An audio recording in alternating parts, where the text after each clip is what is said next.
याच्या या लालसर रंगामुळे यंदा वर्षी याला चांगलाच डिमांड आलेला आहे। बागेवरती 24 रुपये 25 रुपये याची मागणी चालू आहे। 3 किलो प्लस 7 किलो 8 किलोचा कलिंगड जर असेल तर 27 रुपये 28 रुपये त्याला दर भेटलेला आहे। कलिंगड उत्पादन शेतकऱ्यांनो, जर तुमच्याकडे 2 नंबर क्वालिटीचा माल असेल तर मला संपर्क अवश्य करा। त्याला सुद्धा चांगला दर जाग्यावरती भेटत आहे।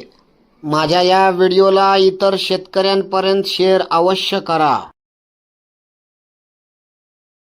याच्या या लालसर रंगामुळे यंदा वर्षी याला चांगलाच डिमांड आलेला आहे। बागेवरती 24 रुपये 25 रुपये याची मागणी चालू आहे। 3 किलो प्लस 7 किलो 8 किलोचा कलिंगड जर असेल तर 27 रुपये 28 रुपये त्याला दर भेटलेला आहे। कलिंगड उत्पादन शेतकऱ्यांनो, जर तुमच्याकडे 2 नंबर क्वालिटीचा माल असेल तर मला संपर्क अवश्य करा। त्याला सुद्धा चांगला दर जाग्यावरती भेटत आहे। माझ्या या व्हिडिओला इतर शेतकऱ्यांपर्यंत शेअर अवश्य करा।